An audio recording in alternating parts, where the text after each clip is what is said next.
Entonces, ¿qué hacen nuestras abejas con ese polen que ellas van recolectando? Ese polen que ellas van recolectando lo van acumulando en la colmena. Y lo importante del proceso de ese polen dentro de la colmena es que haya un proceso de fermentación que debe ser anaerobio. Claro, ese grano de polen que ellas van recolectando ya le han agregado previamente saliva. Entonces recordemos que la abeja cuando llega a la flor, ella va a humedecer con saliva ese polen. Al humedecerlo con saliva, entonces puede empezar a armar la pelotica de polen, se empieza a limpiar la cabeza con las patas delanteras, se empieza a mandar ese pequeño grano de polen, lo empieza a mandar a las patas medias, lo manda a las patas traseras, y en la corbícula, que son esos pelos especializados para poder formar el grano de polen que nosotros conocemos como polen corbicular, ese grano de polen pues ya lleva muchas enzimas y muchas cosas que le ha agregado la abeja. Cuando lo lleva a la colmena y lo empieza a apretar en cada uno de los alveolitos, le empieza a poner unas capitas de néctar, y esas capas de néctar le permiten que tenga una parte anaerobia, y eso es lo que permite la verdadera fermentación. Y esa fermentación se produce gracias a las bacterias acidolácticas, a las levaduras que empiezan a aprovechar cada uno de esos granos de polen. Yo creo que eso lo podemos comparar a lo que hacemos con las vacas. A las vacas nosotros les preparamos un ensilaje para alimentar mucho mejor las bacterias que ellas tienen en el rumen, y ese rumen va a generar unos ácidos grasos que esos sí son los que va a aprovechar la abeja, la vaca. En nuestro caso, la abeja aprovecharía todos esa descomposición que le están haciendo las bacterias, que me está transformando esa proteína que más o menos puede estar entre el 26 al 28%, me está subiendo proteínas en el pan de abejas, es mucho más alta, y sobre todo que es más biodisponible. Esa biodisponibilidad es la que le permite a la abeja verdaderamente asimilar todo ese potencial que tiene el grano de polen. Con todo ese potencial que tiene ese grano de polen, lo puede asimilar la abeja. Recordemos que el pan de abejas es algo importante para el desarrollo de nuestra colonia. ¿Por qué? Porque si la abeja consume un buen pan de abejas, va a desarrollar la glándula de veneno. Si nuestra abeja consume un buen pan de abejas, va a desarrollar las glándulas de la cera. Y si consume un buen pan de abejas, pues en general se va a desarrollar muy bien la colmena.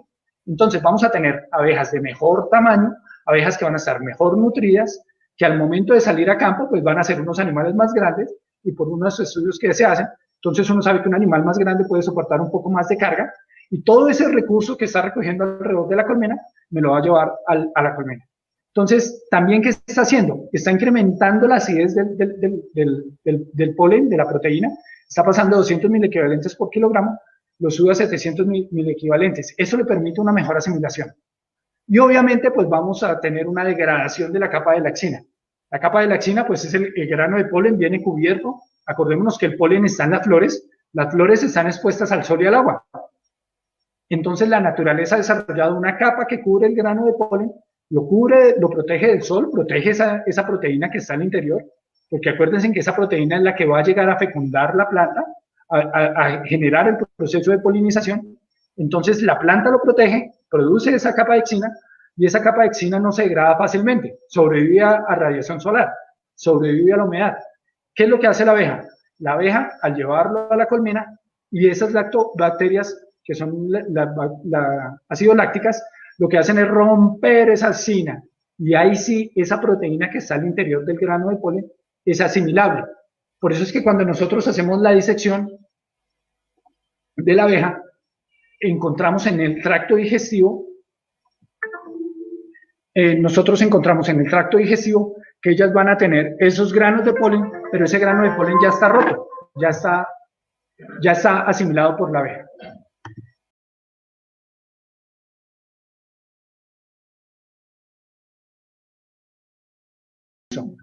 Entonces, aquí empezamos a mirar que tenemos un potencial en nuestra naturaleza, tenemos una gran cantidad de polen en nuestro medio, tenemos las abejas, digamos que la parte biológica ya está determinada, nuestras abejas van a salir a traer ese grano de polen.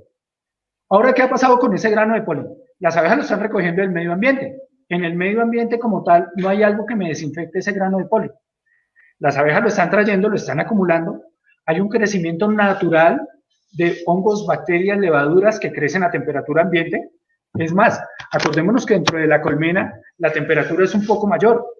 Entonces, esa temperatura mayor, pues lo que le va a permitir es asimilar unas cosas. ¿Qué va a asimilar la colmena? Entonces, la colmena va a empezar a traer esos diferentes nutrientes, va a empezar esa degradación del grano de polen, pero como nosotros queremos vender ese grano de polen, tiene que tener unas características que sean adecuadas para el consumo humano.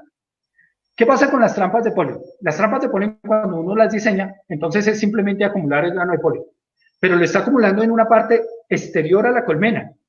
Al acumularlo en una parte, bien sea la parte inferior, la parte superior, la parte externa de la colmena, estamos cambiando las condiciones medioambientales en las cuales está el grano de polen. En la flor, el grano de polen es polvo, pero cuando la abeja le está agregando enzimas, le está agregando salima, le está subiendo la humedad, entonces ese grano de polen corticular puede tener una humedad del 30%.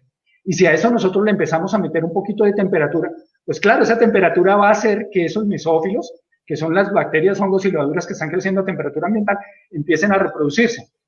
Entonces muchas veces nuestros alimentos no sirven para consumo humano es porque esa carga bacteriana, esa carga microbial es muy alta.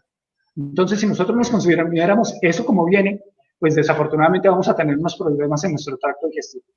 Parte del trabajo que les estoy mostrando es el informe técnico. Acuerden que nosotros trabajamos en la universidad, trabajamos de la mano con apicultores, trabajamos de la mano con investigación, y entonces parte de esos resultados, esto es de la Universidad de los Andes, que esta chica estaba haciendo la maestría en la universidad, entonces empieza a encontrar unos resultados y empezamos a darnos cuenta que nosotros no, desafortunadamente no podríamos cumplir con la normatividad internacional con nuestros granos de polen. Básicamente, ¿por qué? Por el diseño de nuestra trampa. ¿Por qué? Porque la naturaleza nos está dando un alimento, pero en el diseño de nuestra trampa, nosotros la estamos, por llamarlo así, contaminando nuestro grano de polen. En nuestras condiciones medioambientales, nosotros, por descripción, nosotros tenemos lomerío, nosotros no tenemos condiciones fáciles de acceder a nuestros apiarios. Un poquito de historia de la apicultura colombiana. En el año 79 estaban los primeros reportes de la abeja africanizada. Durante toda la vida, las abejas africanizadas en Colombia, durante toda la vida habíamos nosotros tenido abejas europeas. Esas abejas europeas, pues la gente las tenía al frente de la casa. Ya sabemos las bondades de la mansedumbre de las abejas europeas. Y pues ese animal era el que teníamos en nuestras condiciones medioambientales en Colombia. Cuando llega la abeja africanizada, entonces, por diversos motivos, en Brasil empiezan a partir de enjambres a empezar a colonizar. Cuando llega a Colombia, los primeros reportes en el 79, ya el centro de Colombia llegan en el 82. Esa mayor defensividad que tiene esta nueva genética hace que las personas empiecen a desestimar su trabajo con apicultura. O sea, es complicado que ellos estaban acostumbrados a tener las colmenas al frente de su casa, iban a trabajar con las colmenas que picaran a todas las personas, entonces eso desestimó esa producción. Entonces, ¿qué es lo que pasa? Las personas que quieren seguir trabajando con las colmenas, entonces tienen que desplazarse a sitios más lejanos, alejados de los sitios de vivienda, de los sitios en donde se tienen animales, en general en donde haya algo. Y eso hace que se pierda la mitad de las colmenas en Colombia. ¿Por qué? Porque la gente desafortunadamente las quemaron, dejaron de visitarlas, y los que quieren empezar a seguir trabajando con las colmenas empiezan a buscar unos nuevos nichos. Esos nuevos nichos pues quedan alejados. Al quedar alejados, o sea, el acceso a los apiarios aquí en Colombia, los apiarios tradicionales, no es fácil llegar a un apiario. Entonces uno tiene que caminar 45 minutos en Santander, tiene que caminar en la Sierra Nevada de Santa Marta, tiene que caminar 2 horas para llegar al apiario. Entonces las condiciones se dificultan. Parte de esa dificultad es eso. Si yo tengo una colmena con una trampa de polen, yo tengo que estarle recogiendo constantemente los granos de polen para evitar que ese crecimiento de hongos, que es lo normal de la flora de mi grano de polen, empiece a desarrollarse. Entonces, ¿qué problema tenemos? Tenemos que nuestros apicultores no le pueden dedicar todo el tiempo a nuestras colmenas. O sea, si ustedes han mirado los informes en Colombia, ven las fotos de los apiarios en Colombia. Nosotros tenemos apiarios de 15, 20 colmenas, 30 colmenas a lo máximo. Intentamos optimizar los tiempos de visita al apiario. O sea, para nosotros es inmanejable un apiario de 80 o 100 colmenas. Nosotros tenemos que tener una infraestructura, unas bases individuales. Esa genética africanizada, pues claro, en algunos sitios hemos empezado a hacer programas de selección, de mejoramiento, para disminuir esa defensividad, mejorar las prácticas de manejo. Ahorita lo último les empiezo a mostrar las fotos de nuestros sistemas productivos o algunos de los ejemplos de los sistemas productivos aquí en Colombia. Entonces, en esta imagen quiero que se lleven el mensaje. Actualmente, como la mayoría de las personas están recogiendo el polen, no es apto para consumo humano. ¿Qué es lo que tenemos que empezar a hacer? De la mano de la tecnología, desarrollar nuevas trampas, empezar a trabajar BPMs, buenas prácticas de manufactura con nuestros alimentos, tener en cuenta que nuestras abejitas empiezan a desarrollar nuevos nichos, empezamos a tener nuevas abejas que empiezan a trabajar y tenemos que empezar a trabajar mucho mejor con nuestras abejas y en especial empezar a tener en cuenta que ese grano de polen que nuestras abejas están colectando tiene que llegar a la mesa del consumidor. Por eso es que la charla es desde la flor hasta el consumidor, porque durante toda esa etapa, todo ese proceso, lo que nosotros debemos empezar a buscar es cómo optimizar nuestro producto para que llegue a la mesa del consumidor, para que alguien se consuma ese producto, para que alguien se beneficie como nosotros nos estamos beneficiando de los productos de las abejas.